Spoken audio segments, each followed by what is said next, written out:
Welcome back to the Kiwi Wedding Podcast. My name is Lydia and I am a wedding photographer and your host. You can follow us on Instagram at the Kiwi Wedding Podcast. Today on the show we've got Siobhan. Her story is one of unexpected twists and turns. She got married Auckland anniversary weekend, so the end of January 2023. If you remember what happened that weekend, it was a state of emergency and really threw a spanner in the works when it came to their wedding. There is emotion, vulnerability and rawness in this episode. I really appreciate Siobhan for being so open and sharing her story. It was a bit of a tricky one, and she openly admits that her wedding was not the best day of her life, which so many people expect it to be. And yeah, we chat through all of this, how she processed this afterwards, and she has some great advice on perspective, surrounding yourself with good people and focusing on what matters most. I know you're going to get a lot out of this one. Here's episode 24 with Siobhan. Hi Siobhan, thank you so much for coming on the podcast today. Thank you. Good to be here. So excited to chat and for everyone to hear your story. So to start off with, if you could just tell me a little bit about you and your partner, how you guys met and your life together. I'm Siobhan. I was Siobhan Mills and grew up in Hawke's Bay, moved to Auckland to do the study thing, and then have never left. So I'm now Auckland based. My partner is Andrew Knox, and he is Auckland born and raised, so he has always been here. And we met on the classic Bumble. It actually took 2 lots of us matching before we actually connected. So it turns out our chat was not that great the first time round, and we unmatched, and then we rematched.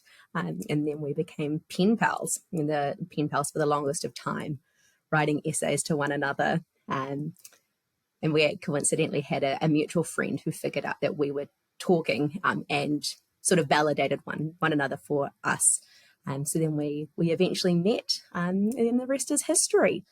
So we've got our own home in Auckland, so we've been living together for a wee while now, and that is us. Oh, so cool. Love a classic dating app story, and always helps in New Zealand with those mutual friends, just connecting the dots too. So good. And so can you tell us a bit about your proposal story and how that all went down? Yes. So when Andrew and I first started dating, I'm quite a feminist, and I called out, I was like, I'm not stuck to tradition. I'm okay for me to propose.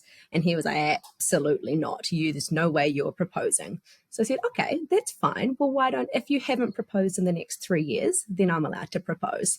And so we'd often check in and be like, oh, only a year and a half remaining. And we got down to almost days. And unfortunately, COVID had hit during that time. So Andrew asked for an extension.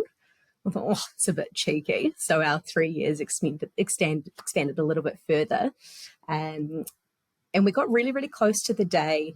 And my girlfriends knew that this was the rule as well, that I was allowed to propose after 3 years. So we had planned our backup proposal, knew exactly how I was going to do it. We already had it lined up. The gals were going to be hiding in the bush. It was going to be awesome. But we then had so we're based in Auckland, but we had a South Island trip booked in, which was almost too perfect for a proposal. We were spending about a week together, just us, and then we were going to have about a week with my family to do some hikes. But because it was so perfect, he's like, do not expect it on this trip. It is not happening. And so I believed him, and all was well. And then we were at Mount Cook doing the Hooker Valley Track, and the weather was turning crap. But we went out, we did the walk, and we got to the end, and then he proposed, and it was really lovely. It was only us out at the track. We had our moment, and we're very outdoorsy. We like those sort of activities, hiking, sailing, whatever it might be. So it was really perfect for us in our active wear, sharing a sandwich from the dairy. It was great. It was perfect. Oh, so special, and such an epic spot as well. Very beautiful backdrop. I love that. Yeah. It was. I think it'll be a nice special place for us for a long time now. We haven't got back there since, but that's the plan, especially because the weather had turned so crap. So we didn't get to explore much. Yeah, I have to make a trip back soon for sure. So, had you always been one of those girls that dreamed about her wedding day? And yeah, where did you start? Did you have like a vision and vibe in mind for what you wanted? And yeah, how did you go about first steps, booking a venue, all of that? So was I the sort of person who always envisioned my big day? An element, yes, but not really. My parents eloped when they were living in London. And so I think mum had sometimes thought about her wedding sort of through us. So when we were growing up, she always wanted us to brush her hair. So she would be asking us, "Oh, do my hair how you dream to have your hair on your wedding day." And so she would be right from a young age would be thinking about the wedding day. But I was not the sort of person who had made a scrapbook, knew exactly what it was going to be like. So not really. I always thought that it would be a big party and I'd have a white dress, but I hadn't thought through specifics. But so then how do we actually go from nothing to a wedding? Andrew and I, we have quite a wide array of friends. And for us, it was really important to bring all those people together to celebrate and have the day. So when we started planning, we were looking at venues that could hold sort of that the 100 people venues. So that's how we started. We started pretty quick after we got engaged, just starting to scope it out because we got engaged January 22. And so that was just after lots of the COVID weddings. So we knew that lots of the venues were already playing catch up. So when we started the process, we could have like a Thursday night wedding or a Sunday night wedding. Like that's not ideal for us. So yeah, we got onto it quite quick to lock in that venue. For us, it really was about the vibe that we would be creating. Like we really wanted it to be a day that all of our guests could come together and celebrate with us and with one another. So the vibe was around how do we make our guests feel really special? How do we, in summer is really important for us too. We love to be outdoors. So it was about the vibe about how do we maximize all of that, create a space for everyone to come together. So we actually found a venue that had a Saturday date. It was up near Tafranui. We've got a family batch in Omaha, so the area is quite important to us. And we found it, the Saturday so happened to be Auckland anniversary, which we ummed and ahed a lot about. We thought, we don't want to make people spend their Auckland anniversary weekend with us. But then we actually were like, this is quite cool. This is a cool opportunity. We can bring people together for the Saturday day and then also do something big on the Sunday as well to keep that going. A big party for multiple days. So it was the vibe, and that's how we started it off. Yeah, cool.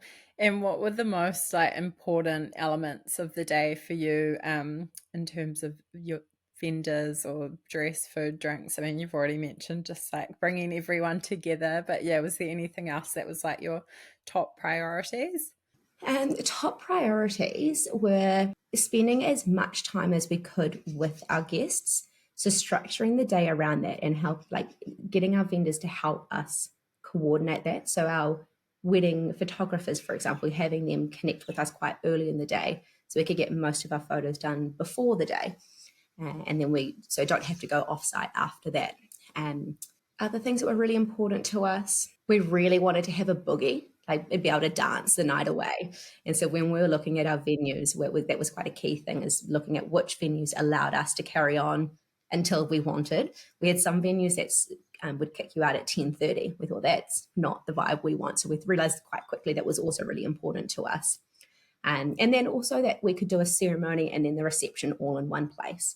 From a coordination perspective, you would have to organize transport or whatnot, and you lose a lot of time moving from place to place, especially if you want to do things like drinks at the end of the ceremony and then move on to the reception. So we tossed around lots of different things, but realized one place for our people was really important. So it was, top of the list. Cool. Yeah, I love that. That's definitely makes the whole timeline a bit smoother as well, that you're not having to drive around heaps on the day. So important to think about. And can you tell me a bit about your wedding outfits and how that whole process was, finding a dress, or did you get it made? Yeah, how was that? Yeah, so for me, I had my sister as my maid of honor. So she took the role of coordinating a few wedding dress shops to go to, which was awesome. So it meant, I think that was a really important thing for me over the journey as well, was to hand out jobs and tasks and asked people what they wanted to get involved with, and that was something she wanted to do. So giving that over and then also being like, whatever happens, happens, and letting go of the expectation. So she had organised a few, and coincidentally, it's always the way, right? You go in and the first dress you try and you're like, oh, wow, oh, cool, right. But then you have all these other things lined up. And I didn't end up going with the exact first dress, but I actually went for that style of dress, which is not what I thought I would go for, which is the absolute classic, right? You go in expecting one thing, you get another. And so the dress I ended up going with was one of the Trish Ping dresses. And it was just, I really enjoyed, vibes are quite important to me. And Trish and the team made a really, really cool environment and incredibly inclusive and just made you feel welcome and at home and really at ease. So that was just a really nice process to go through. And I really liked the idea that she is a New Zealander, she's from Auckland, all of those things. So it was really nice to support a local person. So yeah, I went, it took a few back and forths before sort of signing the contract and getting it done.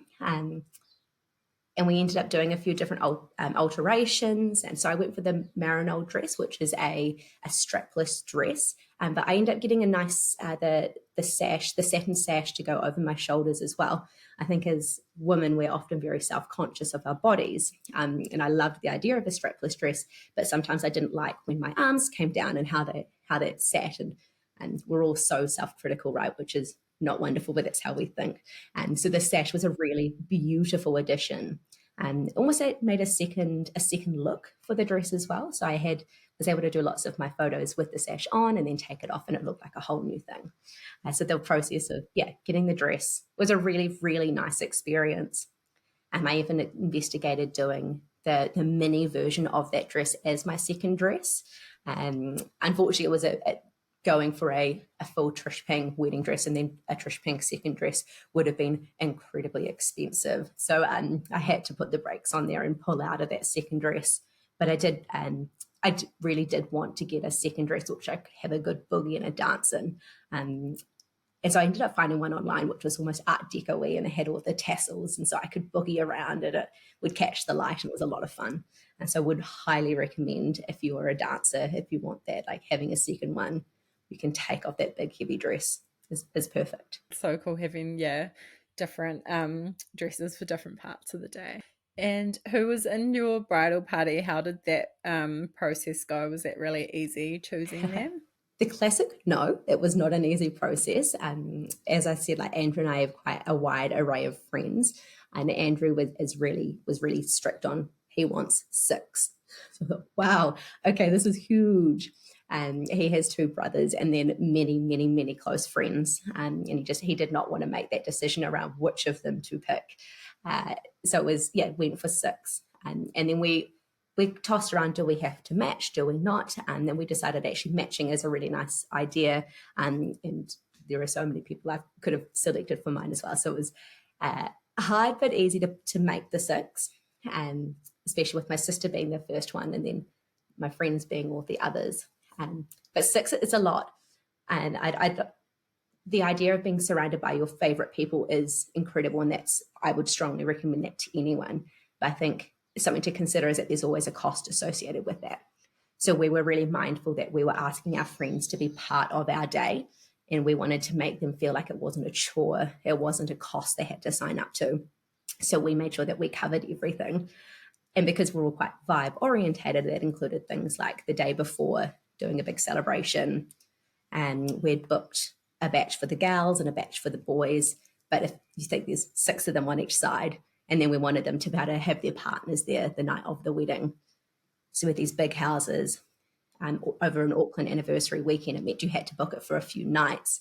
And so there's lots of costs that go with that for the girls, or their hair, makeup, the dress, and the guys, it was the suits and everything. So I think that's just something for brides and grooms to consider is, yes, it's awesome to be surrounded by your people, but the reality is there is a cost associated with that. And we were happy to do it because that's what we wanted. And it was a very deliberate decision. And that's where lots of our budget went. And it's quite interesting now talking with my sister who's going through her wedding journey.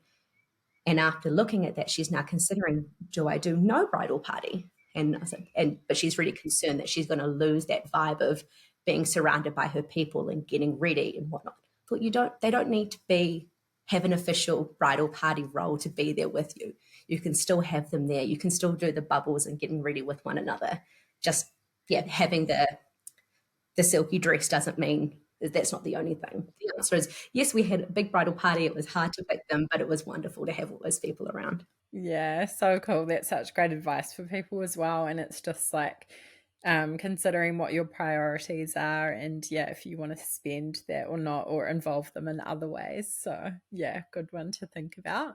And what about the guests? How did you find that? Was it difficult to narrow them down? And yeah, was that a hard part of the process? Yeah, so I have quite a big family in terms I've only got two siblings, but we've got a lot of cousins.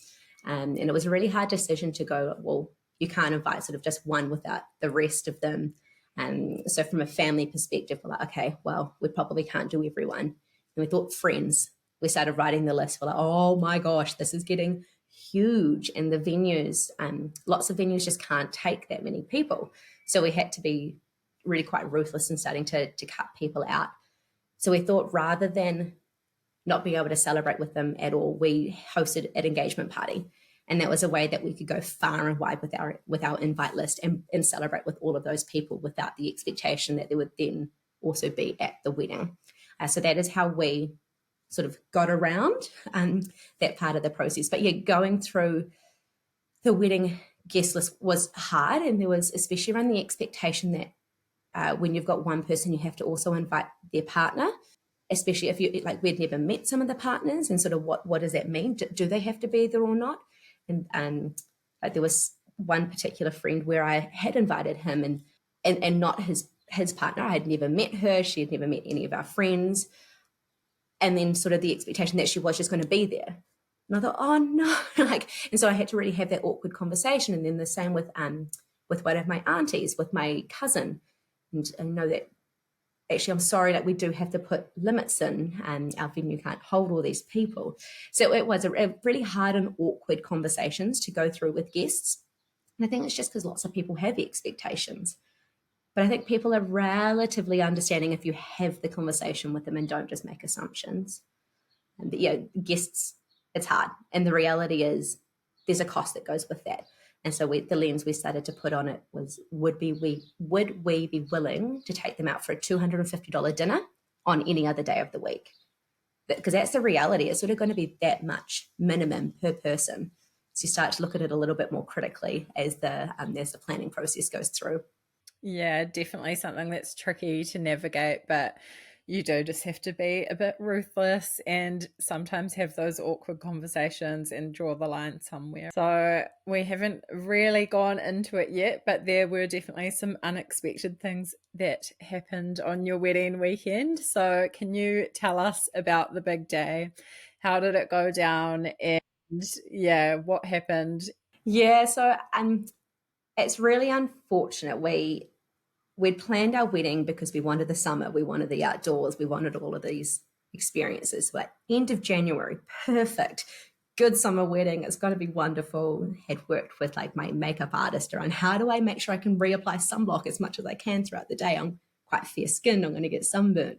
We'd coordinated how do we turn some of our wedding stationery into fans for the day to keep our guests nice and cool.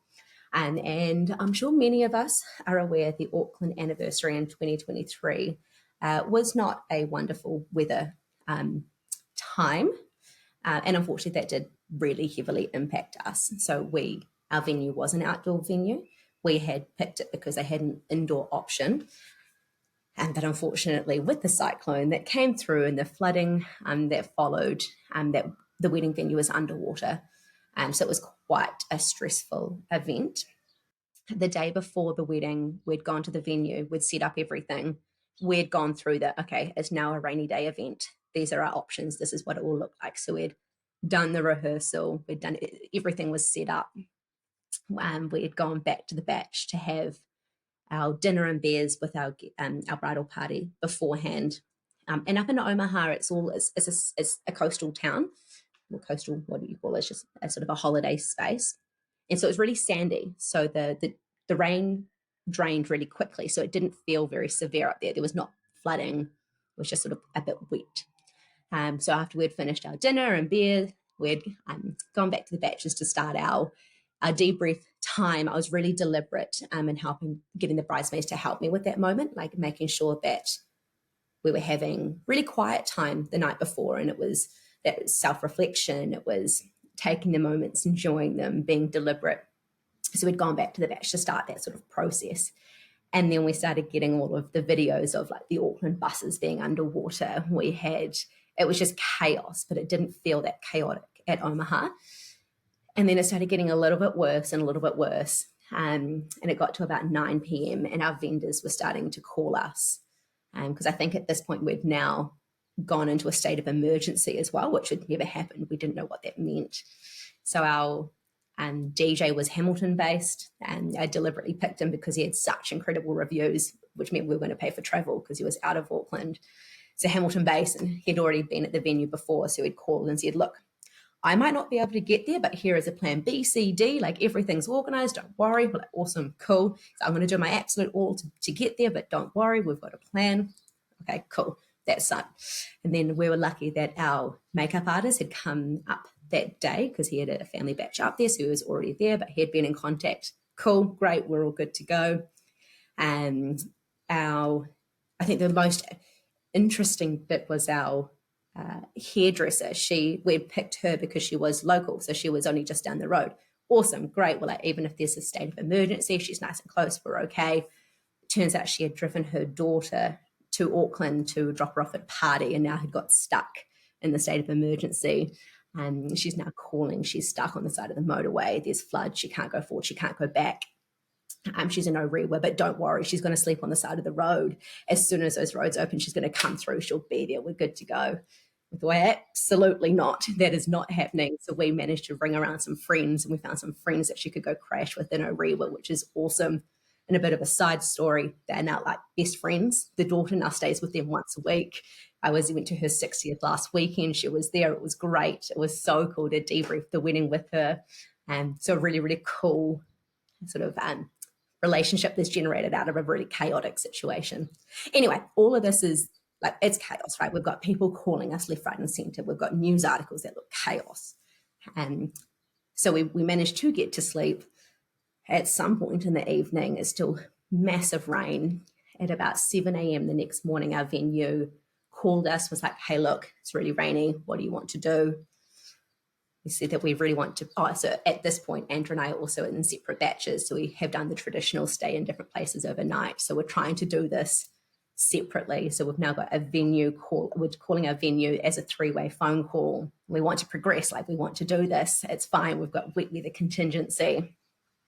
And then they said, look, okay, awesome that you guys want to progress. Let us have a phone call. We need to just figure it out ourselves. We'll call you back shortly. And at this point, like as a bride, I've tried to let go of as many expectations of this day as I possibly can. I'm very much a planner. I planned everything, but I'd planned in a way that I knew sort of what the guardrails I wanted, but I'd let go of the exact ins and outs of how everything wanted.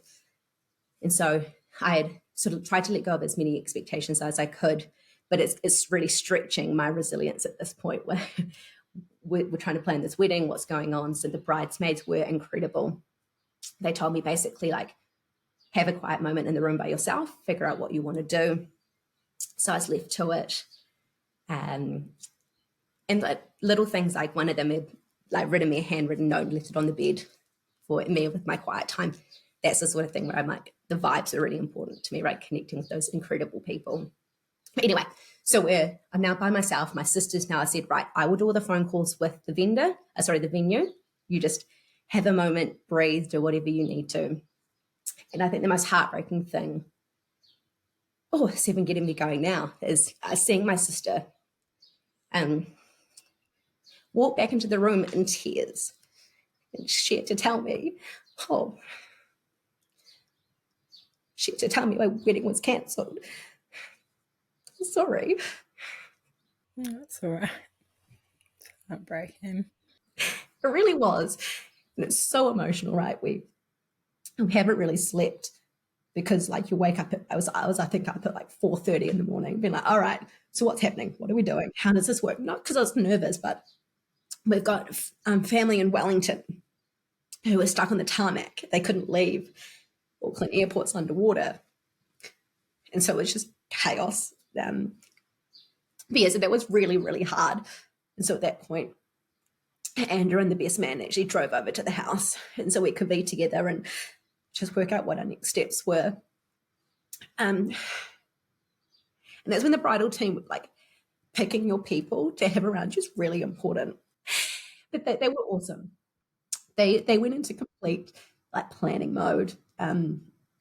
So at the point where we decided, right, it's cancelled, they did everything.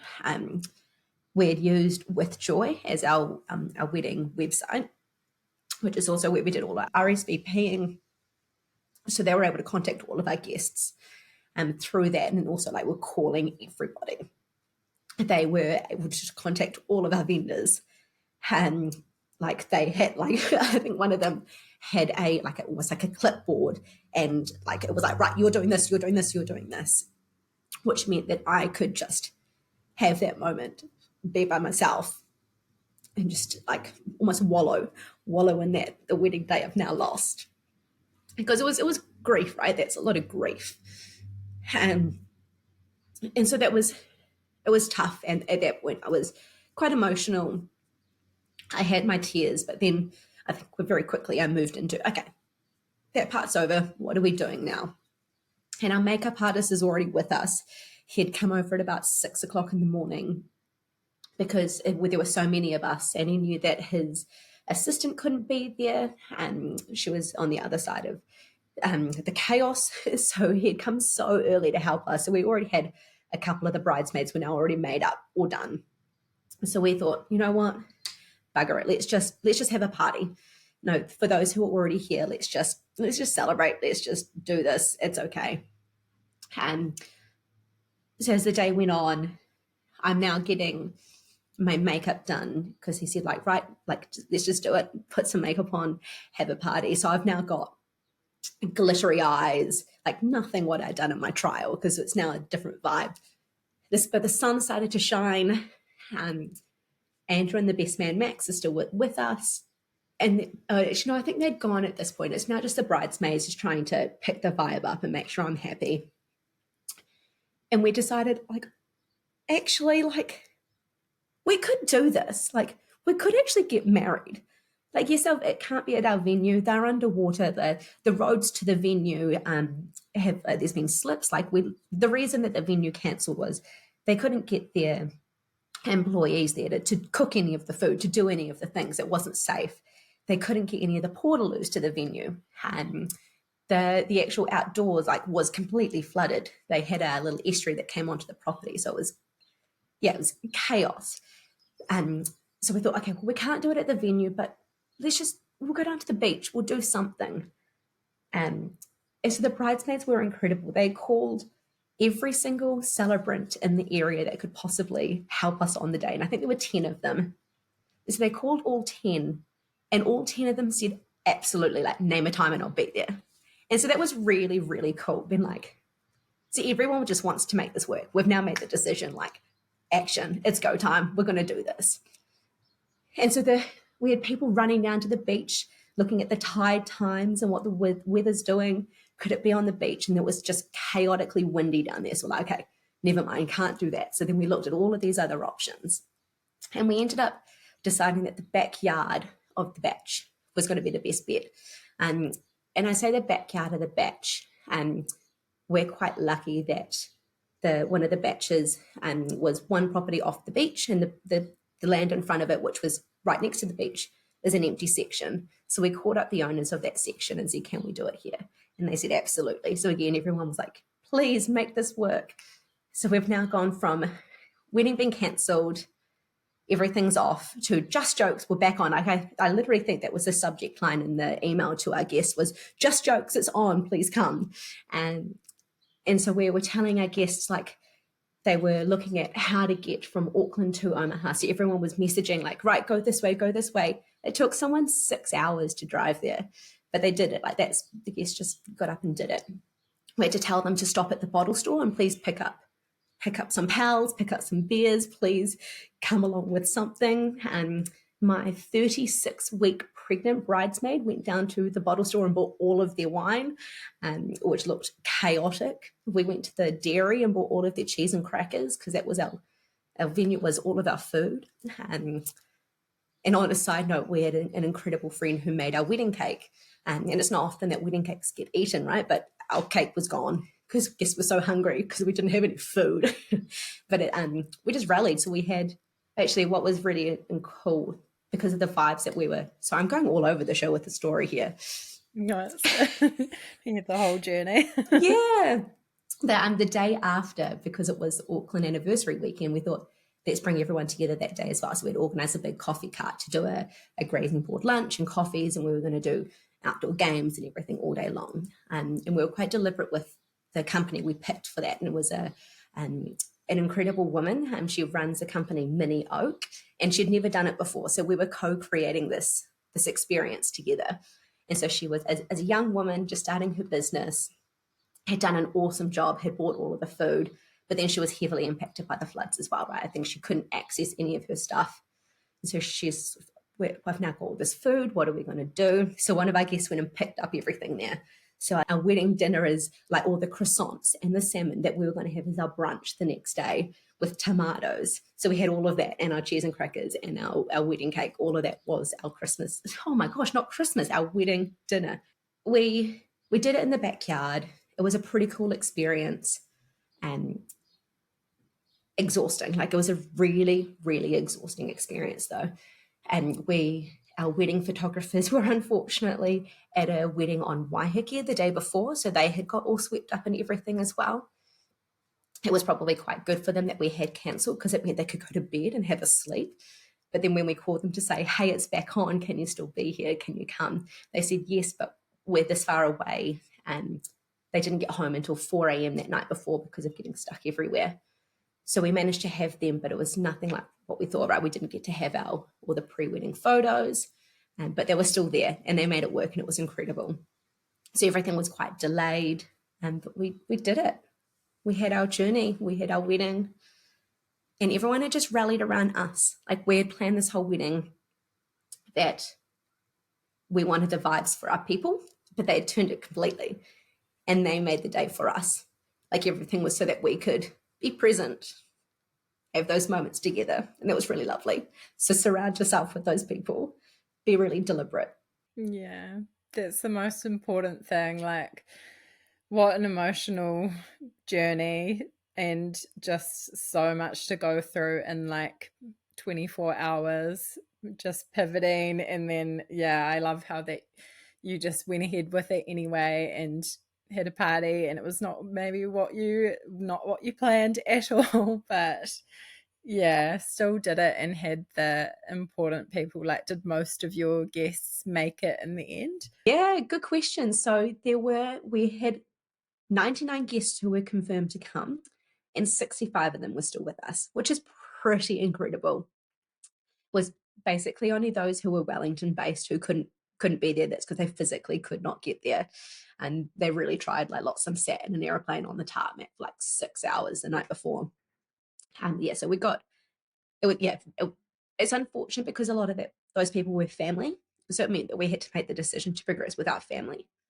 But I think it was the right decision for us in that moment. Oh, it's so tough. And I think like all Kiwis, especially if you were in Auckland or those affected areas that weekend, do you remember where you were and what happened? We had a bit of flooding in our house. Like everyone's got their own story.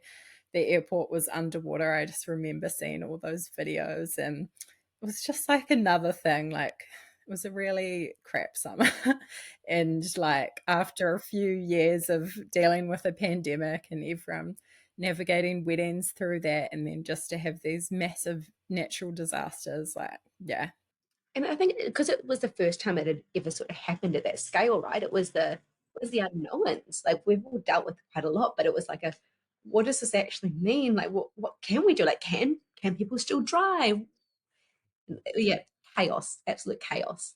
Yeah, I mean, the next question's kind of silly, I guess. What did you find the hardest about the planning process, or anything you would do differently? Obviously, stop the rain from coming would have been a good one. Well, hindsight is a great thing, right? there's like, of course, like, yeah, when you look back, you're like, oh, I could have done that differently or could have done that differently.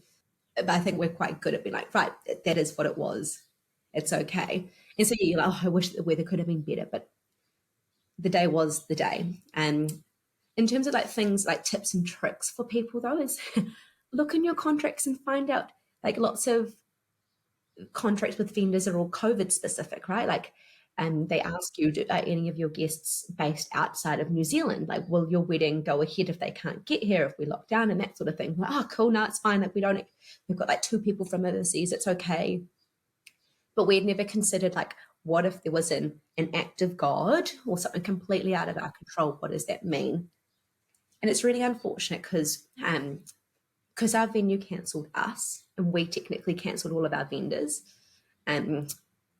We didn't get any refunds or anything. Even from the venue. The venue did give us some money back, which was awesome. So, yeah, but they're a small business as well, right? They still did we had site visits. We had the day before. They had bought all the food. So all of those things, it's like it's a pretty tough situation for everyone and it's out of our control. But lots of vendors don't have business insurance, which I thought was really interesting. I thought that's a risk you're willing to take. Not me, like my risk appetite is not the same as that. But because lots of the vendors don't have the insurance, the reality is, like, you can't get a refund. And so we have lots of money tied up with lots of people nearly a year later. And you see it from both sides, right? We cancelled them the day of. Technically, yes. Yes, but then we went ahead and you weren't there. And they're all really accommodating, have said, look, if you ever wanted to have another wedding, we'll be there free of charge. Great, but I don't need a DJ for a whole day anymore. I don't need all of these things. And so in hindsight, I would look more stringently at, or put a lot more scrutiny over the contracts and just actually understand what do each of these things mean, what would happen if this situation occurred, because it did catch us out. And I'm pretty sure if we really pushed, I'm sure that we could have, well, I'm not a lawyer, I actually don't know, but it's an act of God, right? Like, it's pretty extreme circumstances, but they're all small business owners. And so we just sort of left it there, and that's okay. I really do like the approach we took in terms of setting, like, the intention or the vibe, but not worrying about the details. I really didn't want to be like, show up and be disappointed by any component. So we had sort of, this is the general gist and go with it. And I think that was a really, really nice approach to take, even though I don't really know how it turned out in reality. Yeah, but it was nice because I didn't have expectations. I thought that I'd get married, and we got married. So that's okay. So important. I think especially is like the couple getting married on the day, your sort of attitude and approach to everything sort of sets the tone for everyone else. So even through such a like tough circumstance, that you managed to kind of turn it around and stay positive, would have made such a difference. And yeah, really important what you were saying about the small businesses as well. Like, you can understand from both perspectives, but yeah, it's great advice, and I know a lot of vendors listen to this as well, so definitely consider that and make sure you have all your ducks in a row, because we've seen all these natural disasters lately, like we've had pandemics, and yeah, you need to just think about all of that and cover yourself. So what did you have, like a budget, if you're happy to talk about that, even a ballpark figure of what you had in mind? And then yeah, you obviously mentioned losing a bit because of what happened, but yeah, did you sort of go over budget, or how did you go with kind of planning for that? So we've done lots of asking around of like what weddings cost other people. Like, we wanted to be quite informed going into the process. And we were quite lucky that we'd already saved a bit, so we knew that we had money there ready to go. So I think we knew that we weren't going to be strictly on a budget, but we thought a wedding of 100 people is probably going to be about 50,000. And I haven't done the exact maths, but the wedding to plan was about that. But it very, very, very quickly gets eaten up. And if you look at everything, like food for people is over $100. And you're like, okay, that times 100 people, like that quickly goes. We're like, oh, it'd be quite cool to have a videographer. but that was going to be about $7,000 to have a videographer. We thought, that's not a cost that we're willing to do. And I thought that with my dress, I thought I'd go for a reasonably priced option, but ended up picking Trish Ping, which was awesome, and I felt beautiful in my dress. But that is the reality, is that was over $5,000 for a dress. And so these costs really quickly start adding up. And even our florist, I think the florist was sort of $5,500. So all these things add quickly up. Andrew had been really strict with the wanting to pay for everything with the groomsmen, so the shirts and the pants and the jackets. So that was sort of like $350 per person to get that, because he wanted to do, I think he went through Barker's to get like a nice something for other people could use afterwards. We were loose on the budget, but we did track it. So we used the little white book, which is an awesome book. One of my bridesmaids got that for me right at the very beginning of the process, which meant that we could write things down and say these were the quotes and this is what it actually was. So we were checking in regularly. Yeah, and the batches, like each batch was sort of another $2,000. So it really adds up quick. We were quite lucky that there was a year between us, well, just under a year between us getting engaged and getting married. And so over that year, we were paying things off as we went. So when we got to our day, we weren't still owing money. We didn't want to have to pay for things the day after our wedding. And most vendors do make you pay everything up front as well. So it was quite nice to have the day and not still have to think about paying someone. Yeah, they're expensive, but I bought quite a lot of stuff secondhand, and like little things like the card box and candles. And so using the Facebook wedding pages was an awesome resource. I was on there all the time. That's how we picked a lot of our vendors as well, we would search and get to see what other people's thoughts and reviews of them were. But yeah, buying things secondhand, I think there's the expectation that everything has to be brand new for a wedding. It's so silly. It's so expensive anyway. Like reduce, reuse, recycle, right? Whatever you can. And it is budget friendly too. Such great advice. And yeah, often that stuff that people are selling on there has only been used for one day anyway. So it's basically new. And did you guys plan to go on honeymoon straight away? And yeah, did you end up going? What did that look like? Yes. So we called it our mini moon. So we were going to travel on the Tuesday after the wedding, and we were going to go down to the Coromandel and hang out there we booked this really cute little Airbnb cottage thing. It was going to be in the back of someone's property. It had the kayaks and the surfboards and the bikes, and it was going to be a beautiful off-the-grid week for us. Coromandel was also heavily impacted by the floods and the cyclone. So I was like, oh my gosh, okay, what do we do about this? And luckily the Airbnb owner was incredibly understanding, and we were able to get a full refund there. But we had annual leave, and we thought, oh, what do we do? And we thought, actually, you know what? Bugger it, let's try to do something. So Andrew opened up the weather app on his phone, saw that the South Island around Dunedin was looking good. So we booked flights for a stupid price that night, and we just flew a couple of hours later. We thought we could get a flight a little bit later that day where we could sort out some things, but the weather was looking worse and worse and worse. We're like, oh my God, no, we just need to get out. We need to leave. And so the house was a chaotic mess. Everything was chaotic around us, and we just hopped on a plane and left. And so we ended up doing we felt like old folk people. We went and did like a cheese factory tour. We went and watched the little blue penguins. We did the Otago rail trail on the bikes. But it was really sweet. It was really nice to have those few days with just the two of us. And we managed to like lie on beaches and sunbathe, which felt so different from the week before, and Auckland was still in chaos and still raining. And we got that sunshine. It was a really somber week. Like it was, you tried to celebrate, you tried to reflect. But it was really, really hard. It was still a lot of emotion, a lot of grief, as you can hear now. It's still quite raw. It was an interesting one. Actually, I went to a counsellor for quite a few sessions after the wedding. I think we all had this expectation that your wedding day is going to be the happiest day of your life. And it absolutely was not for me. It was hard. I was exhausted. But it was awesome. But I got to the end of it. And I was quite lonely. We'd planned this day around having our people. But everyone had left because the weather was crap.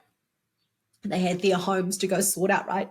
They'd all come to us while there was a flood going through their own homes. So I felt quite lonely, quite isolated afterwards. It was just heartbreaking. So I think that's also like another tip is like a wedding day doesn't have to be perfect. There are so many expectations in it. It may not live up to that, and that's okay. Yeah, it's nearly been a year. Yeah, it's still quite raw. We still actually haven't sat down and gone through our photos. I think that's still quite hard for me. We'd planned what sort of photos we wanted. We didn't get to have a lot of those, just because we didn't have the time, all of those things. And so, like, we need to be really mindful about when we do that so we don't have anything printed on the walls. I had some of my wedding bouquet pressed into a frame, which is gorgeous, but they're sitting in the cupboard because I don't want to put them out. So yeah, so the question was around honeymoon. But we had a mini moon. And then we, because of all of this, we thought, actually, you know what, we need to go and have a good break. So we're in a really privileged position where we were able to take time off work for 2 months. And we're fortunate enough that we could also afford to take time off for 2 months. So we decided to go to Europe and go get summer for 2 months. So we were there July, August, which was awesome. That was really, really good. We were quite lucky that we had basically a week by ourselves and then a week with friends. So we alternated the whole way through. We had a friend's 30th in Spain. So we were on a yacht for a week, sailing around the Mediterranean Ocean, which was gorgeous. We had Ziget. It's a big festival in Budapest. We managed to do that with another group of friends. It was just awesome. We had the best time and then came back to work and reality. But it was nice to have that break and just like, you know what, we deserve this. We're pretty resilient people, but we were tossed some pretty bad cards. So it's nice to have that break together. Absolutely. European summer is healing for sure. Thank you so much for sharing and being vulnerable about that. And yeah, a lot of people talk about the post-wedding blues or kind of this like come down after such a big event. And yeah, that was like another level for you, obviously, and a lot to process. And yeah, it breaks my heart to hear that it's even tough to look at your photos or anything. And hopefully you can get to a space. I mean, it's so cliche, everyone says the time heals, but it's true when you can look back at I don't know, the love and the good parts out of such a hard situation, or maybe even do like another shoot or something in your wedding dress. Yeah, but it is a lot to process, and I think that's good for people to hear, because like so many people just talk about how it's the best day of your life and there's almost all this pressure for it to be that, but it's not necessarily. Like things don't always turn out exactly to plan or how you expected. So yeah, that's really tough to process, and thank you so much for sharing that. No, it's good to talk about. And when I was reflecting on the opportunity to do this podcast with you, I was like, this is a really good opportunity to reflect and to almost put a line in the sand as well. And so for me, I hope that this is part of, and I talk about it as the grieving process. And I thought I was further along the grieving process than I obviously am. But it was, I needed to grieve what I've lost, to then understand what I did gain. And we gained a lot from the experience by having those really special people around us. But I thought this conversation with you was really nice. Like, all right, no, grieving's done. Enough time has passed now. Now just look at the positives, look at those, what we did gain. But interesting you say about putting the wedding dress back on. That's another, so that one of my bridesmaids is a photographer as well. And she's offered the same thing, like, let's go put the dress back on, have some beautiful shoots and just celebrate. In the December, so the wedding was January, in the December, as part of the prep for the wedding, I did a half Ironman, which was awesome. It meant I was doing cardio galore and got really fit. There's no way I'm going to be able to fit my wedding dress ever again. So I'm like, oh no, we're going to have to do something to celebrate, but not that dress. I have to go visit Trish again, get it open. But I would recommend, like, if there's an event that you can train for in those that, and because it's again, because women are so critical of their bodies, right? They're like, I've got to look perfect for this. And so part of it was like doing the event as an event by itself. It was also, oh, cool, this is a great opportunity to get fit. But would recommend training for something. It was awesome. It was such a cool thing to do. And it meant that on the day I felt really good in my body. And so I haven't looked back and been like, oh, I don't like that bit of me, or I don't like that. I've actually been like, oh my God, look how incredible I look. So that was a really nice way to prepare. Yeah, confidence boost for sure. Yeah. Amazing. Thank you so much for sharing. And you've already given so much, and even in just sharing your experience. But yeah, is there any advice or anything that you would say to couples that are planning their wedding right now? Depending on who you are as a couple, but actually co-create it. I think there's often women are like, I need to lead this, like, and like my husband to be won't care about these little things. But Andrew and I were really deliberate doing everything together. And that was a really, really nice process to go through. It meant that I didn't resent him through any of the process. We actually did it together. It meant he made decisions. If people asked us what was going on, he could answer the questions and not just me. And because I really enjoyed the planning process with him. So I would recommend to anyone, do it together. It's a nice journey. Yeah, that's great advice. I love that. It's often one person that takes the lead, but cool if you can involve both of you and do it together for sure. So what does married life look like now? Are you where are you at planning the next thing? And do you have any marriage advice from your nearly year of marriage? Yeah. When we were on the European honeymoon, it was like date night every day. You know, you'd go out for at least 2 meals every day. You were doing a fun activity, which was a really nice way to celebrate our relationship and that time together. And then we found when we came back to New Zealand, we very quickly fell into the traps of everyday life. Like, both of our roles are very people focused. And Andrew leads a sales team and I work with squads and teams.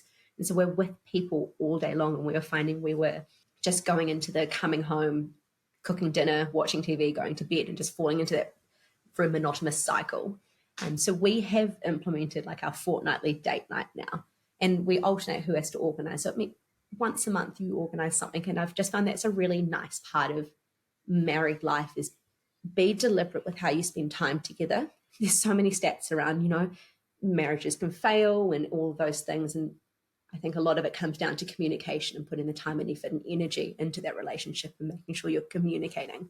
And so for us, this has been, it's not even been a year yet and we've had to put these guardrails in, but I think it's just nice to be deliberate. Now is time for just us. Yes, we've had a big day. Yes, we've had a big week, but this is time for us.